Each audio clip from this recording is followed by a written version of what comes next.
अस्सलाम वालेकुम। क्या हाल चाल है? उम्मीद है आप सब लोग ठीक होंगे और अल्लाह ताला सबको अपनी अपनी हिफाजत में रखे, आमीन। तो आज मैं जो रेसिपी आपके साथ शेयर कर रही हूँ वो है निहारी की, जो कि मुझे बहुत रिक्वेस्ट आई थी और मैं काफ़ी देर से बनाना भी चाह रही थी, लेकिन बस मैं बना नहीं पाई। तो मैंने कहा कि चलो आज मैं ये रेसिपी शेयर करूँ।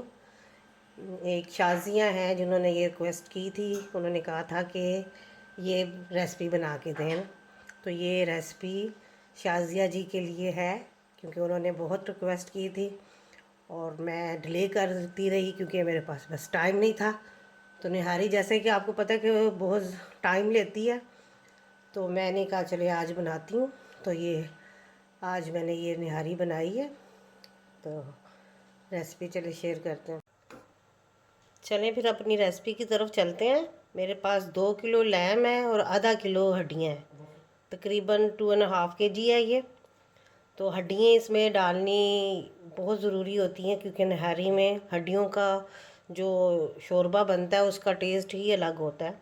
तो वो ज़रूर डाला करें आप भी, क्योंकि बहुत मज़े की लगती हैं।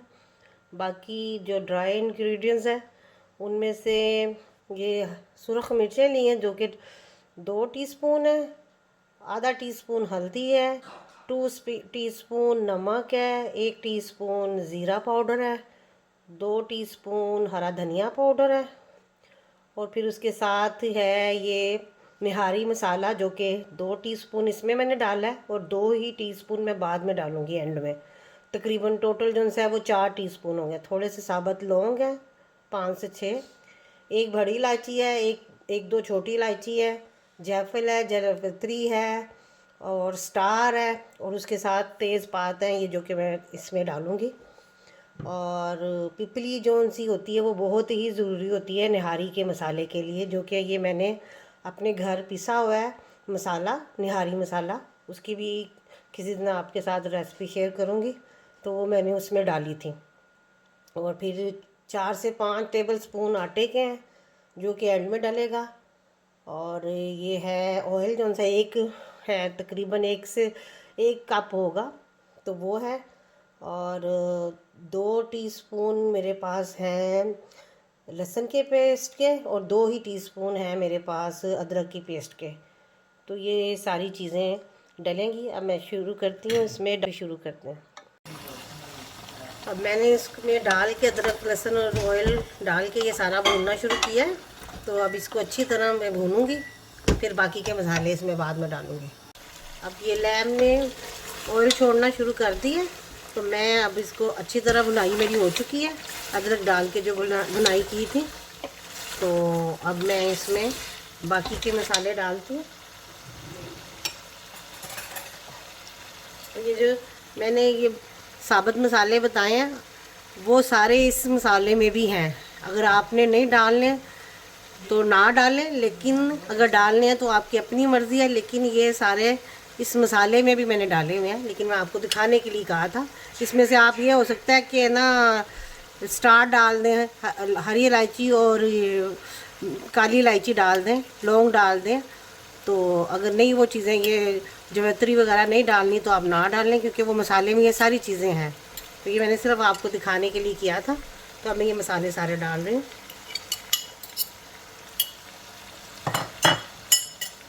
अब इनको मैं भूनूंगी दोबारा, और इसमें एक मोटी वाली हरी मिर्च डालूंगी, जो कि टेस्ट बहुत ही अच्छा आता है। 1 से 2 मैं डालूंगी। ये वाली जो हरी मिर्चें होती हैं इसका इतना अच्छा टेस्ट आता है, तो ये डालूंगी साथ। अच्छी तरह भुनाई करूंगी। और पपरिका पाउडर जो है वो मैं 2 टीस्पून डालूंगी। इससे कलर बड़ा अच्छा आता है। निहारी का अच्छा जो कलर लाने के लिए इनको डालना पड़ता है, तो ये बहुत अच्छा कलर इसका आता है। अब ये देखें ऑयल ने अपना आप छोड़ दिया और कलर भी देखें कितना अच्छा आया है, ये देखें। और मैं इस स्टेज पे आकर पानी डालूंगी, और इसको इसी ऑयल को अभी नहीं निकालूंगी, जब इसका थोड़ा पक जाएगा, ताकि कच्चापन ना रहे। और पानी डालूंगी केटल वाला गरम, और इसको गोश्त को पका लूँगी ताकि ये गल भी जाए।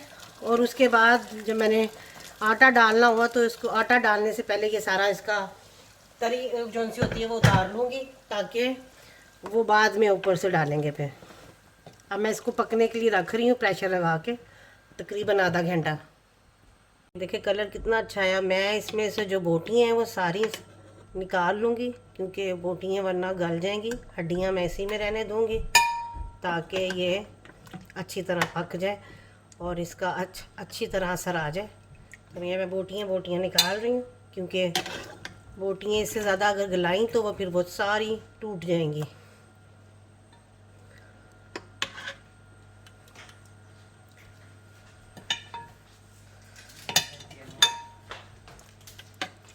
चलो मैं इनको इस तरह सेपरेट कर लेती हूँ, फिर ऑयल निकालती हूँ। ज़्यादातर मैं बोटियाँ बड़े साइज़ की लेती हूँ, लेकिन लॉकडाउन की वजह से यहाँ चीज़ें नहीं अवेलेबल, तो जो घर में पड़ा हुआ था मैंने उसी का बनाया है। तो वरना मैं इसकी बोटियों के साइज़ बड़े करवाती हूँ, ताकि अच्छी तरह ना वो पके तो टूटे ना। ये देखिए इस तरह मैंने बोटियाँ सेपरेट कर दी हैं और मैं इनको साइड पर रख दूँगी। इसमें तो पानी और डाल के इसको पकना रखूँगी, और ताकि ना ये दोबारा इसका ऑयल निकाल के फिर इसमें आटा डालूँगी। और ये रेसिपी मेरी एक दोस्त थी जिसने मुझे कहा था बनाओ, और काफ़ी देर से कह रही थी, लेकिन मैं बना नहीं सकी। तो मैंने कहा तो मैं ज़रूर बनाऊँगी, इससे पहले कि वो नाराज़ हो जाए तो मैं ये रेसिपी ज़रूर बनाऊँगी तो इसलिए मैं आज बना रही हूँ। उम्मीद है आप लोगों को पसंद आएगी। अब ये देखिए मैंने ये सारा ऑयल निकाल लिया, ये बिल्कुल मैं एंड में डालूँगी। अब इस स्टेज पे मैं दोबारा इसमें पानी डालूँगी, और मैंने केटल वाला ही पानी डालना है ताकि ये हड्डियाँ जो सी अच्छी तरह पक जाए, क्योंकि हड्डियों को पकने में बहुत टाइम लगता है, उनका जूस निकलने में काफ़ी टाइम लगता है। तो मैं चाहती हूँ कि ये अच्छी तरह इसका जूस निकले और उसमें सारा उसका फ्लेवर जो है उसमें आए, तो इस वजह से तो मैं अब इसको दोबारा फिर प्रेशर आधे घंटे के लिए दूंगी ताकि ये अच्छी तरह पक जाए।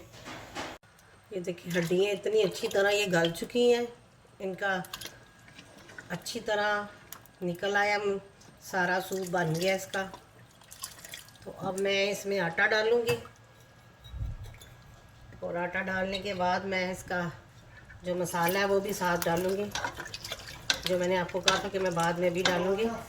ये आटा मैंने डाल दिया इसमें, और मैं पानी और डालूंगी इसमें, क्योंकि ये आटा डालने की वजह से थोड़ा ज़्यादा थिक हो जाता है, तो फिर तकरीबन इसमें पानी और जाएगा।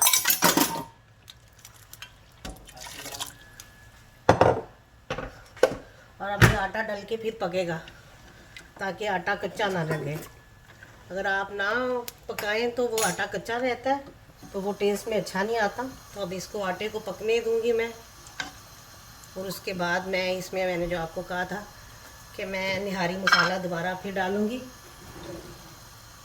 आप अपने टेस्ट के हिसाब से डालें, क्योंकि हर एक का अपना टेस्ट होता है, तो आप उस हिसाब से डालें।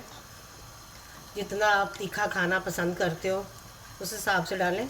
लेकिन जो नहारी होती है वो तो ज़रा करारी ही अच्छी लगती है, क्योंकि इसको नान के साथ खाना होता है, तो फिर वो ज़्यादा मज़े की लगती है अगर अच्छी तीखी बनी हो तो।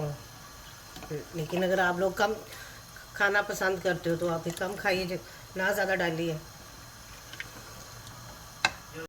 अब ये देखिए मैंने ये आटा डाल दिया था और इसको पका रही हूँ, तकरीबन 20 मिनट तक मैं इसको पकाऊंगी। और इसको अब हल्की आंच पे पकाऊंगी ताकि आटे का भी कच्चापन इसमें ना आए। तो पहले मैंने फुल आंच पे इसको 10 मिनट हो गए पका रही हूँ, और 20 मिनट मैं हल्की आंच पे पकाऊंगी ताकि आटे का कच्चापन ख़त्म हो जाए।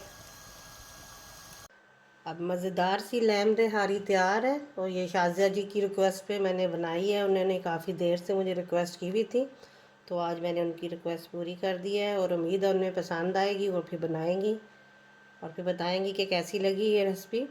और मैं एक चीज़ और बताना चाहती हूँ कि इस रेसिपी में जो ये इसको बोंग कहते हैं, जो बोंग की बोटी होती है जो वाइट कलर की होती है, वो अगर आप डालें तो निहारी बहुत मज़े की बनती है। तो जब भी आप मीट लेने जाएं तो बताएं कि ये दुकानदार को कि ये ज़रूर डालें बीच में, तो फिर उसकी वजह से इसका शोरबा जौन सा होता है वो शोरबा बहुत ही मज़े का बनता है। निहारी का टेस्ट ही बदल जाता है अगर ये डाला हो तो। और मैं आपसे ये रिक्वेस्ट करूँगी कि मेरे चैनल को सब्सक्राइब करें, बेल आइकन को प्रेस करें, और अगर मेरी रेसिपी पसंद आए तो लाइक करें और शेयर भी करें और दुआओं में याद रखें। और अब मैं इस दुआ के साथ इजाज़त चाहती हूँ। खुश रहें, आबाद रहें। और अगर कोई आपको मैं कोई रेसिपी चाहिए तो बताइए। अब माश की दाल की रेसिपी की रिक्वेस्ट आई हुई है, इंशाल्लाह बहुत जल्दी मैं वो भी आपके साथ शेयर करूँगी। और बस दुआओं में याद रखें। अल्लाह ताला सबकी हिफाजत करे। अब इजाज़त चाहती हूँ। अल्लाह हाफिज़।